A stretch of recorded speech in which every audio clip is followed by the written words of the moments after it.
Hello everyone, welcome back to our YouTube channel Rozgar revision. मैं विश्व कुमार हाजिर हूँ आप सभी के सामने एसएससी पीवाईक्यू पार्ट 5 का नेक्स्ट लेक्चर का रिवीजन लेकर के, जो कि रहने वाला है लेक्चर नंबर 14। इसके पहले लेक्चर नंबर 1 से लेकर के 13 तक का रिवीजन ऑलरेडी हम लोगों ने इस चैनल के ऊपर करवा दिया है। तो जो लोग उस वीडियो को भी रिवीजन करना चाहते हैं, आप देख सकते हैं। बाकी चलिए आज के इस लेक्चर को हम लोग कंटिन्यू करेंगे, लेकिन उसके पहले आपको बता दें कि हमारे इस टेलीग्राम चैनल के ऊपर जो है एक सीरीज चल रहा है। ठीक है, हालांकि यूट्यूब के ऊपर मैं फ्री इसका क्लासेस ले रहा हूँ। ठीक है, हर एक चैप्टर से मैं आपको जो है एमसीक्यू करवा रहा हूँ, जिसमें कि हर एक चैप्टर से एवरेज में आपको 100 क्वेश्चन देखने को मिलते हैं बाइलिंगुअल में, जिसको कि आप मतलब कोई भी चैप्टर पर्टिकुलर चैप्टर को पढ़ के आप वहाँ से एमसीक्यू का प्रैक्टिस कर सकते हैं। तो अगर जिन कैंडिडेट्स को ऐसा लगता है कि मैंने सिलेबस पढ़ लिया है और मुझे अब एमसीक्यू प्रैक्टिस करना है ज़्यादा से ज़्यादा, जो कि आपका प्रीवियस में पूछे गए हों और साथ ही साथ आपका मोस्ट एक्सपेक्टेड है आगे के एग्जाम में आने वाले हैं, ठीक है, तो उसके लिए आप इसको ज्वाइन कर सकते हैं। ठीक है, हालांकि यूट्यूब पे वो फ्री में तो आपको चल ही रहा है, लेकिन अगर आप पीडीएफ के थ्रू करना चाहते हैं तो उसके लिए आपको 49 रुपीज़ का आपको ये पेड बैच है हमारा, जो कि है टेलीग्राम के ऊपर। सो आप इसको ज्वाइन कर सकते हैं। उसके लिए सिंपली आपको आई एम कुमार विसो, ये हम लोग का टेलीग्राम आईडी है, उस पर जाकर के आप मैसेज कर सकते हैं। बाकी चलिए आज इस लेक्चर को स्टार्ट करते हैं। एंड जो लेक्चर नंबर 14 है, इसमें फर्स्ट क्वेश्चन हम लोग देखते हैं कि फर्स्ट क्वेश्चन क्या है। तो फर्स्ट क्वेश्चन आप सभी के सामने यहाँ पे है कि भारतीय संविधान में कौन से अनुच्छेद संसद के प्रत्येक सदन के लिए अलग सचिवीय स्टाफ की व्यवस्था करता है। सचिवीय स्टाफ का मतलब होता है सेक्रेटरीट स्टाफ। जो आप देखते होंगे कोई भी आपका संसद होता है या फिर कोई भी आपका स्टेट लेवल पे कोई लेजिस्लेटिव असेंबली होती है, ठीक है, तो वहाँ पर जो है ऐसे तो ज़्यादातर आपको लीडर्स देखने को मिलते हैं, नेता देखने को मिलते हैं, लेकिन जो कागजी काम जो करता है, ठीक है, वहाँ पर आपका ये सेक्रेटरी स्टाफ रहता है। तो उसके लिए कौन सा आर्टिकल है, तो 98 है। ठीक है, बाकी 99 क्या है, तो 99 में आपका सदस्यों द्वारा शपथ या फिर प्रत्यंग जो भी आपके सदस्य हैं, ठीक है, वो शपथ लेंगे। ठीक है, उसके बारे में 99 में है। और 100 आपका सदनों में मतदान रिक्तियों और कोरम के बावजूद कार्य करने की सदन की शक्ति है। अब इसमें काफ़ी सारे जो है क्लाउज है, जैसे अगर बात करेंगे 100 के 1 में क्या है, तो इसमें आपका सदन में मतदान को लेकर के है। इसमें दो तरह का मतदान है, पहला है आपका फर्स्ट इंस्टेंस और सेकेंड है आपका कास्टिंग वोट। तो फर्स्ट इंस्टेंस आपका होता है जैसे कि मान लीजिए कि वोट देना है, ठीक है, तो वो फर्स्ट इंस्टेंस में मतलब नॉर्मल वोट हो गया। कास्टिंग वोट का मतलब होता है आपका निर्णायक वोट। ठीक है, जैसे मान लीजिए कि कोई भी आपका सदन में चुनाव हुआ, ठीक है, और उस चुनाव में मतलब दोनों जो पक्ष हैं, ठीक है, दोनों का बराबर बराबर पक्ष आ गया है, तब उस केस में जो है आपका जो भी पीठासीन अधिकारी होगा आपका लोकसभा या फिर राज्यसभा का, वो आपका फाइनल वोट देगा, वही आपका कास्टिंग वोट कहलाता है। ठीक है, और फर्स्ट इंस्टेंस आपका नॉर्मल वोट होता है। तो सदन में मतदान को लेकर के बात है 101 में। और 104 में आपका है अगर गणपूर्ति नहीं होती है तो पीठासीन अधिकारी बैठक की स्थगित या सस्पेंड कर देगा। ठीक है, अब ये गणपूर्ति क्या होता है, तो इसके बारे में 103 में पता चलता है। गणपूर्ति कुछ नहीं, सदस्यों की वह न्यूनतम संख्या होती है जिसमें उपस्थित रहने पर सदन की कार्यवाही आगे बढ़ेगी, जो कि नॉर्मली 10% या फिर 1/10 होता है। जितने भी मेंबर्स है, अगर उसमें से 1/10 मेंबर मौजूद है तो आपका जो भी सत्र है उसका काम आगे बढ़ेगा, नहीं तो फिर आपको सस्पेंड हो जाएगा। ये आपका सस्पेंड वाला बात 104 में है। ठीक है, याद रखिएगा।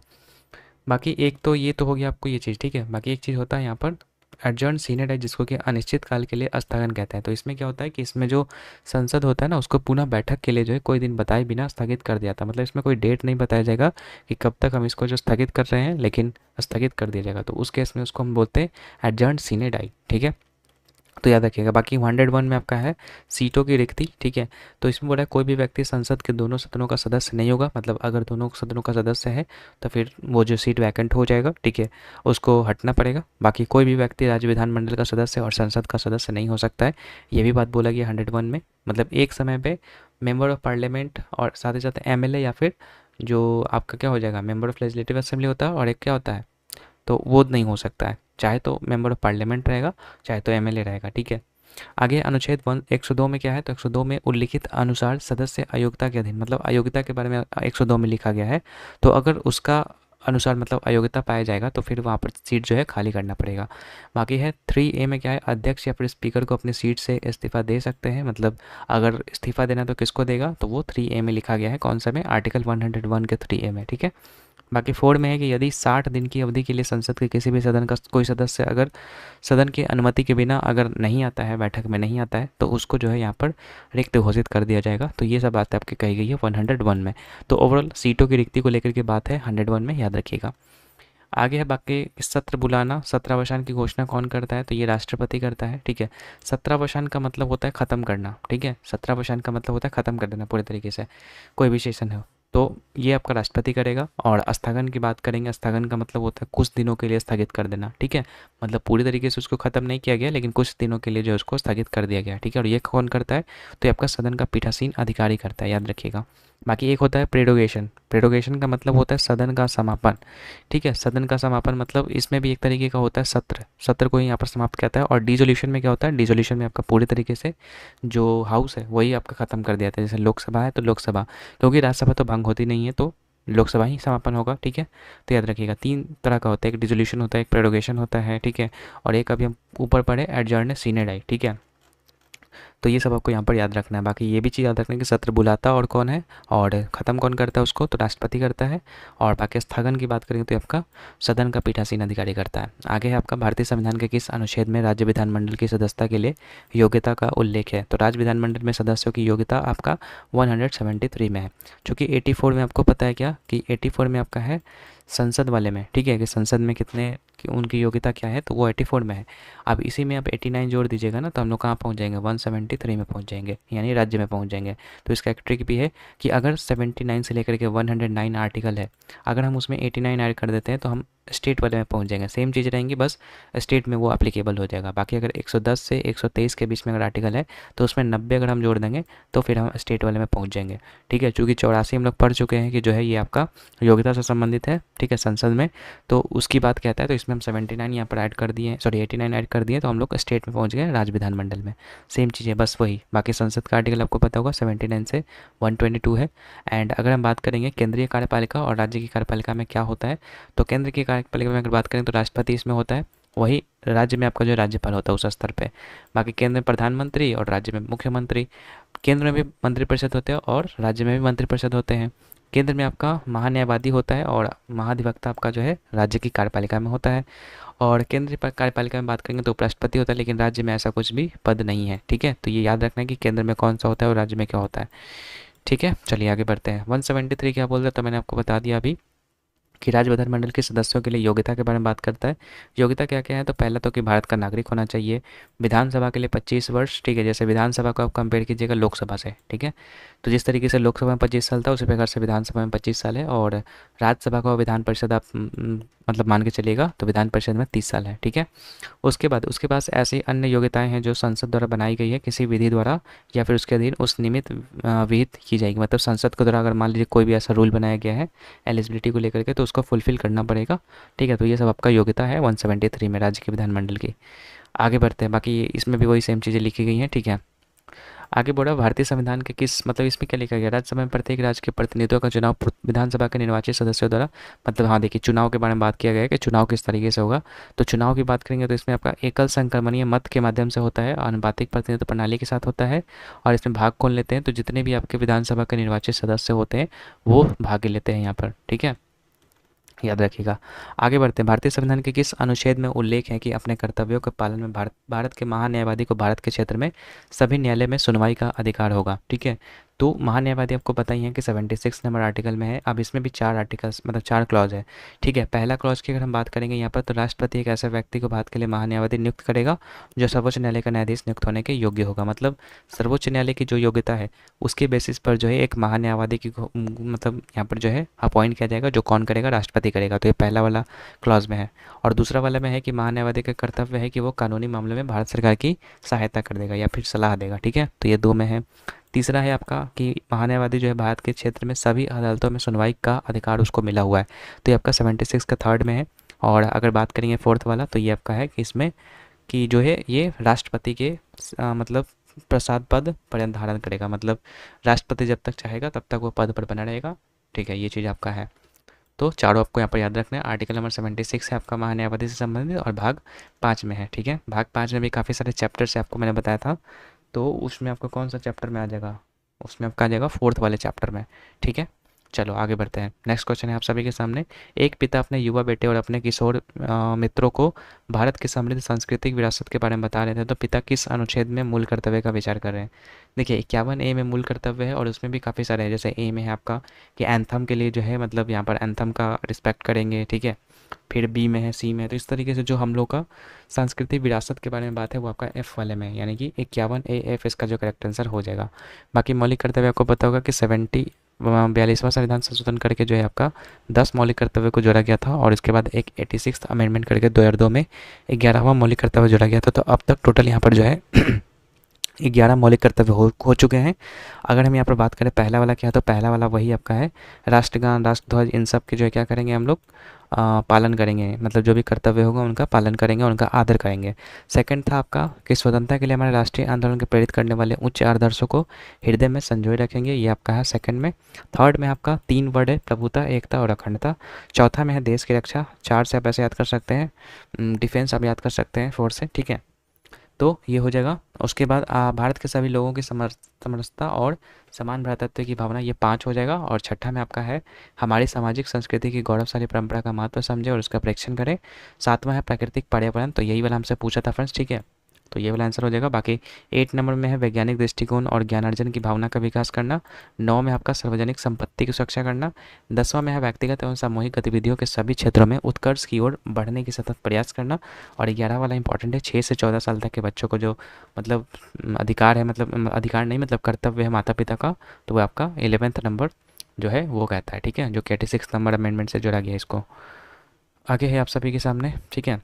ऊपरी ब्रह्मपुत्र की सबसे बड़ी सहायक नदी कौन सी है जो तिब्बती हिमालय से निकलती है और अरुणाचल प्रदेश से होकर के भारत में प्रवेश करती है? तो इसका आंसर हो जाएगा फ्रेंड्स सुबनसारी। अब देखिए यहाँ पर तीस्ता की बात हो रही है, तो तीस्ता आपका हो जाएगा सिक्किम से इसका उद्गम स्थल है। मानस की बात करेंगे तो ये असम इसका उद्गम स्थल है। और ब्रह्मपुत्र आपको पता है कि ये जो है हिमालय की पूर्वी सीमा बनाती है, तो याद रखिएगा। बाकी यहाँ पर जो है बराकर नदी की अगर हम बात करेंगे तो बराकर नदी जो है आपका दामोदर की सहायक नदी है। और अगर बराक नदी पूछेगा तो बराक नदी जो है आपका यहाँ पे किसका है, मेघना नदी की सहायक नदी है, ठीक है। तो ये दोनों भी याद रखिएगा, बराकर किसका है, दामोदर का, और बराक किसका है, मेघना का। इसके अलावा ब्रह्मपुत्र की बात करेंगे हम लोग तो ये ऐसे तो टोटल इसका लेंथ 900 किलोमीटर है, 2900 यानी 2900। लेकिन भारत में अगर पूछेगा तो भारत में जो आपका 916 किलोमीटर है। उद्गम कहाँ से इसका होता है, तो ये आपका चेमा युंगडुंग हिमनद जो आपका ग्लेशियर है, अंगसी ग्लेशियर भी कहते हैं इसको, वहाँ से ये होता है। और इसके अन्य नाम है, मतलब तिब्बत में ये जो है यारलंग सांगपो के नाम से जाना जाता है। अरुणाचल प्रदेश में सिहांग या फिर दिहांग के नाम से जाना जाता है। असम में आपका ब्रह्मपुत्र के नाम जाना जाता है। और बांग्लादेश में आपका जमुना के नाम जाना जाता है, ठीक है। और ये जो भारत में एंटर करता है ये नामचा बड़वा से यू टर्न लेकर के एंटर करता है, जो कि आपका अरुणाचल प्रदेश से आता है, ठीक है। बाकी दुनिया का सबसे बड़ा नदी द्वीप जो कि माजुली नदी द्वीप है वो आपका असम में यही नदी बनाती है, यानी कि ब्रह्मपुत्र नदी ही बनाती है, तो इसको भी याद रखिएगा। बाकी जब पद्मा और जमुना, अब ये पद्मा जमुना क्या है, तो गंगा नदी का नाम जब बांग्लादेश में जाता है तो वो पद्मा कहलाता है, और ये जो आपका ब्रह्मपुत्र है वो बांग्लादेश में जाती है तो वो जमुना कहलाता है। अब दोनों नदियाँ जहाँ पर मिलती हैं वहाँ पर मेघना नदी बनती है, ठीक है। और इसी की सहायक नदी आपका बराक नदी जो कि आपका मणिपुर से निकलती है, ठीक है। आगे बात करते हैं दुनिया का सबसे बड़ा डेल्टा कहाँ पर है, सुंदरबन डेल्टा है जो कि वेस्ट बंगाल में पड़ता है, ठीक है। बाकी हम बात कर लेते हैं यहाँ पर सहायक नदी की ब्रह्मपुत्र की, जो कि ये वाला मैं गलत लिखा हुआ है फ्रेंड्स, ठीक है। इसको मैं सही आपको बताता हूँ यहाँ पर, तो नोट कर लीजिएगा इसको, मैं बोल रहा हूँ उसको, ठीक है। तो अगर इसमें पूछेगा राइट बैंक, मैं लिख नहीं रहा हूँ क्योंकि मेरा पेन थोड़ा खो गया है, ठीक है, पेन मेरा मिल नहीं रहा ना तो मैं लिख देता। तो राइट बैंक से आप नोट कर लीजिए, अलग अगर आपके पास कॉपी है तो, ठीक है। तो राइट साइड में आप याद रखिएगा यहाँ पर कामेंग हो जाएगा, मानस हो जाएगा, राइडक हो जाएगा, सुबनसिरी हो जाएगा और तीस्ता, ये सब जो है आपके राइट की तरफ से मिलते हैं। राइट मतलब आप देख लीजिएगा जिस डायरेक्शन में नदी बह रही है तो उस डायरेक्शन में आप मूव हो जाइएगा और उसके हिसाब से अपने राइट हैंड को देखिएगा, तो वो आपका राइट हैंड से मिलने वाली नदियाँ हो जाएगी। तो कामेंग, मानस, राइदक, समनसारी और तीस्ता, ये सब आपका राइट बैंक है। और लेफ्ट बैंक से अगर पूछेंगे मतलब लेफ्ट से कौन कौन मिलती है, तो दिवांग हो जाएगा, लोहित हो जाएगा, धनसारी हो जाएगा, केलोंग हो जाएगा, कपली हो जाएगा और दिखू हो जाएगा, ठीक है। तो ये सब आपका लेफ्ट बैंक ट्रिब्यूटरीज है आपका ब्रह्मपुत्र नदी का, ठीक है। तो ये आप याद कर लीजिएगा, लिख लीजिएगा इसको और याद कर लीजिएगा। बाकी चलिए आगे बढ़ते हैं हम लोग, नेक्स्ट देखते हैं आगे, ठीक है। आगे है आपका पूर्वांचल हिमालय में शामिल कौन सी नहीं है, ठीक है। पूर्वांचल हिमालय में तो नागा पहाड़ी है, मणिपुर भी है, मिजो भी है।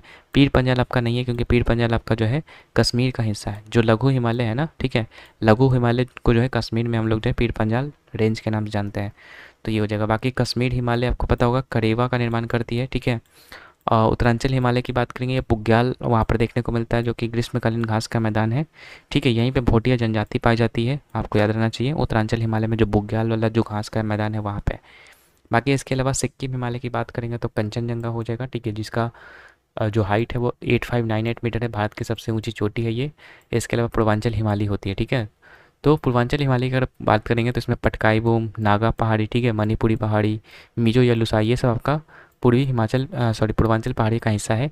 इसके अलावा बात करेंगे तो दाफला, मीरी, अबोर, मिसमी, ये सब आपका जो है उधर का ही है, मतलब पूर्वांचल का ही है, ठीक है। तो याद रखिएगा यहाँ पर दिहांग पटकाई ये सब तो मैंने बता ही दिया। इसके अलावा ये दावला मिरी अबोर मिसमी भी आप याद करिएगा कि ये सब भी आपका किसका है, पूर्वांचल पहाड़ियाँ का नाम है, ठीक है। बाकी नेक्स्ट है आपका कौन सा देश घास के मैदान के नाम सही है, ठीक है। तो अर्जेंटीना का पंपास सही है, ठीक है। ब्राज़ील का बहुत करेंगे तो स्टेपी नहीं होता, ये आपका क्या हो जाएगा, कंपोस्ट होता है, ठीक है। तो ये वाला गलत है, पहला वाला सही है। अगर हम घास के मैदान की बात करेंगे तो दो तरह का घास का मैदान है, एक उष्णकटिबंधीय और एक है आपका शीतोष्ण। तो उष्ण वाले में आपको 3 याद रखना है, बाकी आपका सारा का सारा शीतोष्ण में आ जाएगा। तो उष्ण वाले में याद रखिएगा, एक तो क्या अफ्रीका वाला, ब्राज़ील वाला और वेनेजुएला वाला। तो अफ्रीका का भी याद कर सकते हैं सवाना, ठीक है। यानी अफ्रीका से कोई लोग है बोल रहा है कि सब लोग आना, तो ऐसा करके आप याद कर सकते हैं सवाना जो अफ्रीका में है। और अब ब्राज़ील की अगर बात करेगा तो कंपोस याद रखना है, और वेनेजुएला में याद रखिएगा लानोस, ठीक है। बाकी इसके अलावा बात करेंगे प्रेरी जो कि उत्तरी अमेरिका का है, जिसको कि विश्व का गेहूं का भंडार कहा जाता है। तो ये आपका टेम्परेट ग्रीष्म ग्रासलैंड है। स्टेपिस की बात करेंगे तो एशिया और यूरोप में देखने को मिलता है। वेल्ड वाला जो होता है वो दक्षिण अफ्रीका में है। डाउन्स वाला ऑस्ट्रेलिया में है। पुस्टाज में आपका हंगरी है, ठीक है। न्यू कैंटरबरी आपका न्यूजीलैंड में है। और पंपास की बात करेंगे ये आपका अर्जेंटीना में है, जिसको कि अल्फ़ा अल्फ़ा ग्रास के नाम से जाना जाता है। तो ये आपका घास का मैदान याद रखना है, उष्णकटिबंधीय वाला और शीतोष्णकटिबंधीय वाला। आगे है बोल रहा है 11वीं शताब्दी में महमूद गजनवी के शासनकाल में फिल इन द ब्लैंक्स का एक छोटा सा शहर गजनवी के विशाल साम्राज्य का राजधानी बन गया है। तो ये आपका अफगानिस्तान यहाँ पर करेक्ट आंसर हो जाएगा फ्रेंड्स, ठीक है। अफगानिस्तान का एक छोटा सा शहर गजनी है, ठीक है। गजनवी के विशाल साम्राज्य का राजधानी अफगानिस्तान ही बना था। अगर हम बात करेंगे यहाँ पर मोहम्मद बिन कासिम की, तो पहला इस्लामिक आक्रमण करता था ये, ठीक है। और सबसे पहले जजिया को जो इंट्रोड्यूस किया यही आपका किया था। जजिया जो कि आपका गैर मुसलमानों पर जो है आपका लगता था टैक्स, तो सबसे पहले इसी ने आपका जो है इंट्रोड्यूस किया था, मोहम्मद बिन कासिम, जो कि आपका पहला इस्लामिक आक्रमण करता था भारत में। इसके बाद आपका सेकंड जो आया था वो आपका था महमूद गजनवी, ठीक है, जो कि पहला तुर्की आक्रमण था, ठीक है। बाकी कौन से देश से आया था ये, तो तुर्कमेनिस्तान से आया था, ठीक है। महमूद गजनवी के बारे में फैक्ट याद रखिए कि 17 बार आक्रमण किया था भारत पर, ठीक है। और कारण क्या था इसका, तो बदला और लूट, क्योंकि ये जो अफगानिस्तान वाला हिस्सा था, ठीक है, वहाँ पर अपना जो सेना पावर था उसको बढ़ाना चाहता था और उसके लिए उसको पैसे की ज़रूरत थी, तो इसके लिए वो जो है भारत में आकर के लूटपाट किया था, याद रखिएगा। बाकी एक मतलब ये भी था यहाँ पर कि अपने पिता जो सुबुक्तगीन थे, ठीक है, उनकी मृत्यु का बदला भी लेने पर यहाँ पर जो आया था, ठीक है। तो महमूद गजनवी के बारे में ये भी याद रखिएगा। बाकी इनकी मृत्यु 1030 में हो जाती है मलेरिया के कारण। कब से कब तक रहते हैं, तो याद रखिएगा 998 से 1030 तक जो है ये मतलब इनका रूल रहता है, ठीक है। आगे बढ़ते हैं, गजनवी साम्राज्य की बात करेंगे तो इससे पहले कौन शासन कर रहा था गजनवी साम्राज्य पे, तो वो आपका जयपाल था, ठीक है। जयपाल से ही आपका पहला युद्ध भी होता है 1001 ईस्वी में, ठीक है। जो कि पेशावर के युद्ध के नाम से जाना जाता है। तो पहला अगर युद्ध पूछेगा यहाँ पर तो याद रखिएगा महमूद गजनवी का पहला युद्ध कौन था, 1001 में था। किसके विरुद्ध था, तो जयपाल के विरुद्ध था। पेशावर का युद्ध के नाम से जाना जाता है, ठीक है। गजनवी का सोमनाथ पर आक्रमण की बात करेंगे तो 16वीं बार जो आक्रमण किया था तो ये 1025 में किया था ये, और 17वीं बार अगर बात करेंगे तो अंतिम आक्रमण था ये 1027 ईस्वी में ये हुआ था। तो इंपॉर्टेंट जो है आपका 3 याद रखना है, पहला वाला, 16वां वाला और 17वां वाला। आगे बात करते हैं, नेक्स्ट है 19वीं शताब्दी की शुरुआत में भारत के कपास मिलें ज़्यादातर किस राज्य में स्थित थी, तो ये आपका महाराष्ट्र में थी, ठीक है। कपास के बारे में फैक्ट आपको पता होना चाहिए कि ये काली मिट्टी में उगती है, जिसको कि रेगुर मिट्टी भी कहते हैं। और इसके लिए 210 पाला मुक्त यानी ठंड मुक्त दिन यहाँ पर चाहिए, ठीक है। और इसके लिए मतलब इसको कौन सा नाम जाना जाता है, तो सिल्वर फाइबर के नाम से जाना जाता है इसको, ठीक है। फाइबर फसल में कपास के अलावा और कौन है, तो यहाँ पर पहला तो कि कपास तो आपको बता ही दिया, जूट हो जाएगा, और भांग, ये भी आपका जो है फाइबर फसल है, यानी कि रेशेदार फसल है। बाकी अगर पूछेगा पहला कपासीय मिल कहाँ पर स्थापित किया गया था, तो 1818 ईस्वी में जो है कलकत्ता में यहाँ पर जिसको स्थापित किया गया था फोर्ट ग्लॉस्टर नाम से, ठीक है। लेकिन ये आपका सफल नहीं रहा था। फिर बाद में 1854 ईस्वी में जो है Bombay spinning and weaving company जो थी, ठीक है, उसने बॉम्बे में जो है इसका सफल यहाँ पर जो है कंपनी की स्थापित हुई। तो अगर सफल वाला पूछेगा तो 1854 याद रखिएगा, ठीक है। किसके द्वारा किया गया था, तो CN डावर ने किया था इसका स्थापना, ठीक है। लेकिन 1818 वाला असफल था, तो याद रखिएगा दोनों। बाकी पहला जूट मिल अगर पूछेगा तो 1855 ईस्वी में जो है रिसरा पश्चिम बंगाल, याद रखिएगा, ऐकलैंड मीन के नाम से जाना जाता था, ठीक है। और जूट को क्या बोला जाता है, तो स्वर्ण फाइबर यानी गोल्डन फाइबर के नाम जाना जाता है। सर्वाधिक उत्पाद की बात करेंगे तो ये भारत में है, ठीक है। और निर्यात की बात करेंगे तो ये बांग्लादेश में होता है। हाँ, बाकी कैलिको अधिनियम आता 1720 ईस्वी में, जिसमें कि इंग्लैंड में जो है रंगीन सूती कपड़ों पर प्रतिबंध लगा दिया गया था, ठीक है। इसके अलावा 10वां क्वेश्चन है आपका, कौन सी भारत की धरती पर ईस्ट इंडिया कंपनी की पहली बड़ी और निर्णायक जीत थी, तो ये था आपका प्लासी का युद्ध, जो कि 1757 में हुआ था। बाकी बात करेंगे बंगाल में प्रथम नवाब कौन था सबसे पहला, तो वो मुर्शिद कुली खान था, जिसका वास्तविक नाम सूर्य नारायण मिश्रा था, ठीक है। फारूक ने सबसे पहले आपको पता होगा कि अंग्रेजों के लिए सुनहरा फरमान जारी करता है, जिसमें कि कर मुक्त व्यापार के लिए जो है वो दे दिया जाता है, जिसको कि व्यापार का मैग्ना कार्टा के नाम से जाना जाता है। ठीक है, 1717 में ये दिया गया था और ये सबसे बड़ी भूल थी यहाँ पर फारूक की। ठीक है, फिर उसके बाद सिराजुद्दौला जो है आपका गद्दी पर बैठता है। ऐसे तो सबसे पहले आपका कौन था, मुर्शिद कुली खान था। ठीक है, फिर उसके बाद आपका अलीवर्दी खान आता है, फिर उसी के बाद अलीवर्दी खान के ही पोते थे सिराजुद्दौला। ठीक है, पोते नहीं होगा, सॉरी, पोता या नाती कुछ ऐसे ही कुछ करके था। ठीक है, तो अलीवर्दी खान के ही कुछ लगते थे, वो रिलेशन में थे। सिराजुद्दौला फिर गद्दी पर आते हैं, 23 वर्ष में वो नवाब बनते हैं बंगाल के। ठीक है, बाकी अलीवर्दी खान का डेट यहाँ पर है 9 अप्रैल 1756। फिर 1756 में जो है आपका सिराजुद्दौला बनते हैं यहाँ पे। ठीक है, मृत्यु के बाद।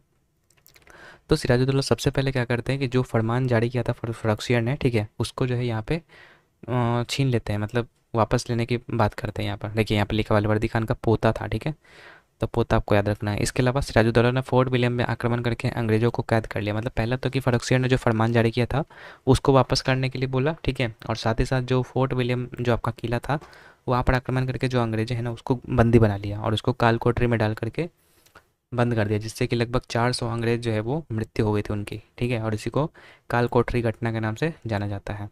बाकी प्लासी का युद्ध कब हुआ था, तो 23 जून 1757 ईस्वी में हुआ था। किसके किसके बीच हुआ था, तो सिराजुद्दौला और अंग्रेज में था आपका रॉबर्ट क्लाइव, जिसमें कि रॉबर्ट क्लाइव जीत जाता है, क्योंकि सिराजुद्दौला का जो आपका मंत्री था, ठीक है, कौन था, मीर जाफ़र, तो वो धोखा कर देता है सिराजुद्दौला के साथ, जिसके कारण से अंग्रेज जीत जाता है। ये सब आपको स्टोरी पता होगा।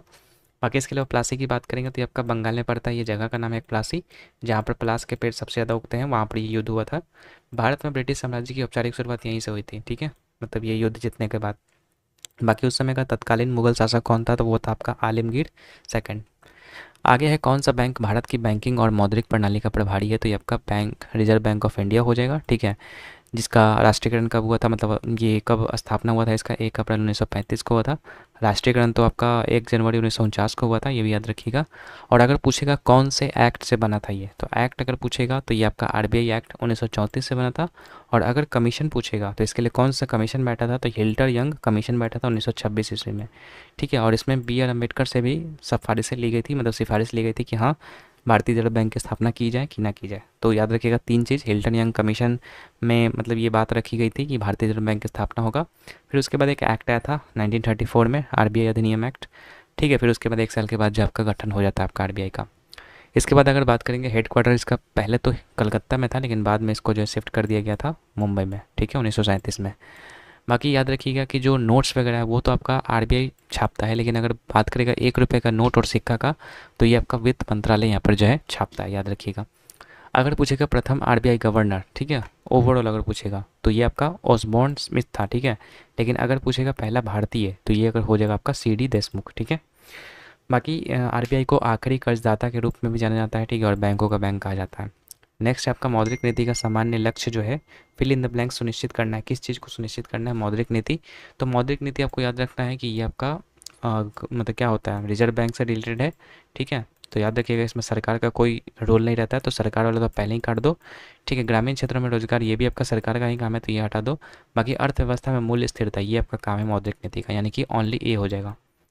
इसके अलावा फिलिप वक्र आपको पढ़ा होगा आपने कि मुद्रास्फीति और बेरोजगारी के बीच में जो है संबंध को दर्शाता है। मतलब मुद्रास्फीति अगर बढ़ेगा तो बेरोजगारी क्या हो जाएगा, कम हो जाएगा। तो ये आपका फिलिप वक्र होता है। और जब फिलिप वक्र काम करना बंद कर देता है, मतलब मुद्रास्फीति के साथ साथ बेरोजगारी भी बढ़ने लगता है, तो ये आपका स्टैगफ्लेशन यानी कि स्फीतिजनक मंदी के नाम से जाना जाता है। ठीक है, इसमें मुद्रास्फीति भी बढ़ जाता है, यानी महंगाई भी बढ़ जाता है और बेरोजगारी भी बढ़ जाता है।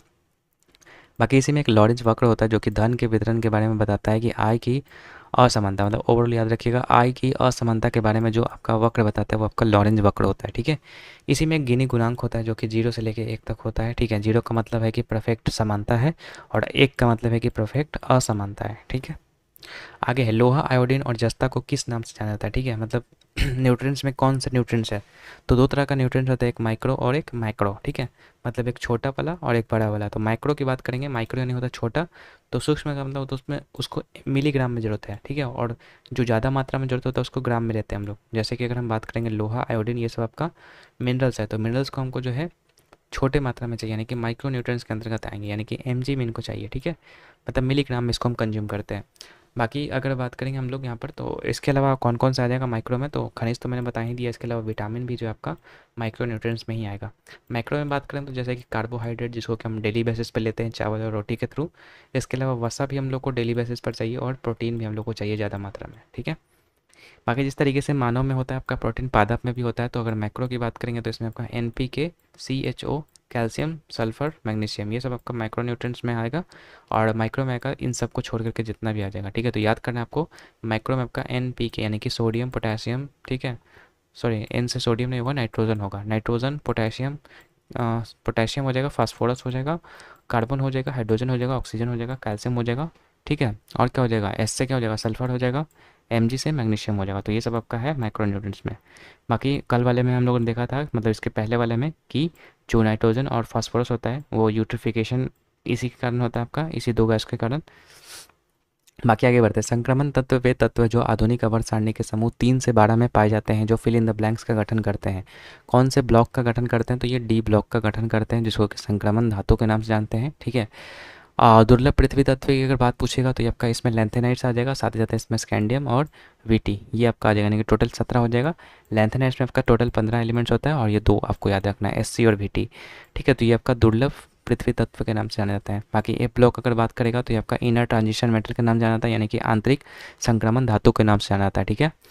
आगे ये जो आपका है पूरा याद रखिएगा, जो पहला और दूसरा होता है ना, ये आपका एस ब्लॉक के अंदर आता है।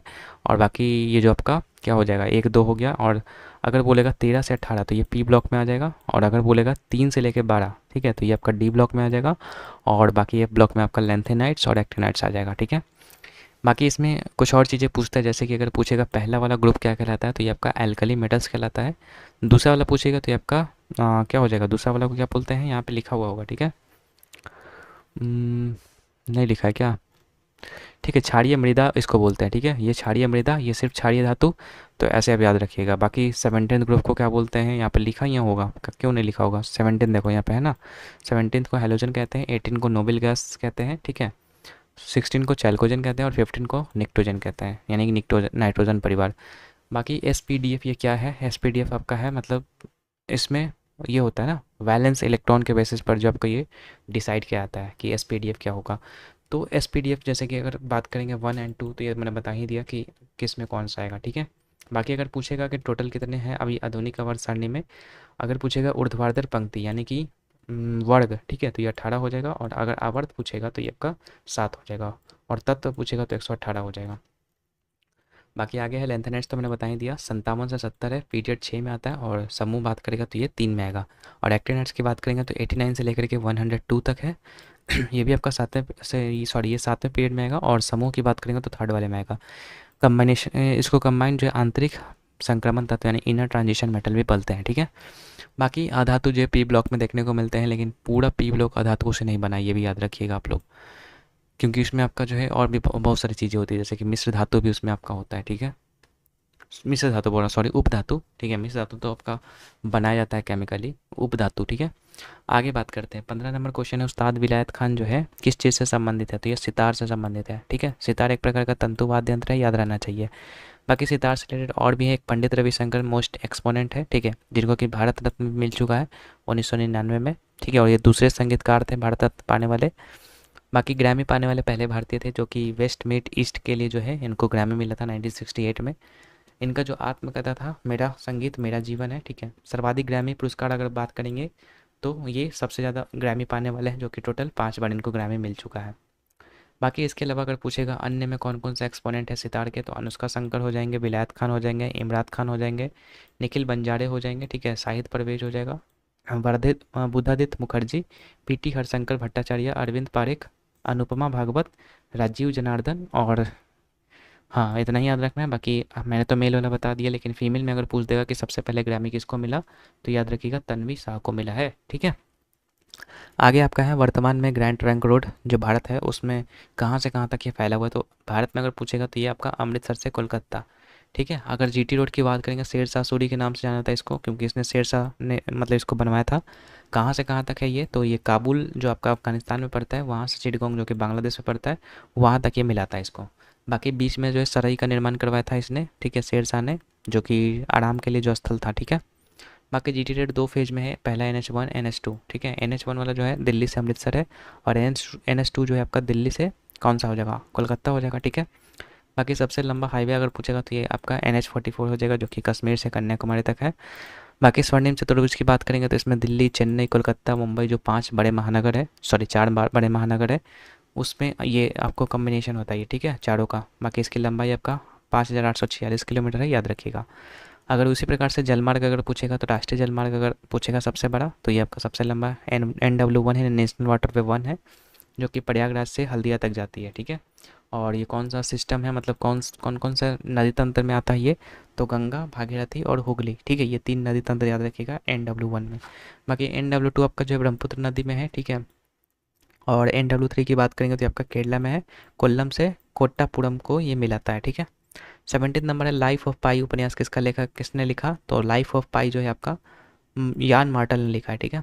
18 नंबर है भारत के सर्वोच्च नागरिक पुरस्कार भारत रत्न से सम्मानित होने वाले पहले संगीतकार, तो ये MS सुब्बुलक्ष्मी हो जाएंगे, जिनको कि 1998 में मिला था ये भारत रत्न, ठीक है।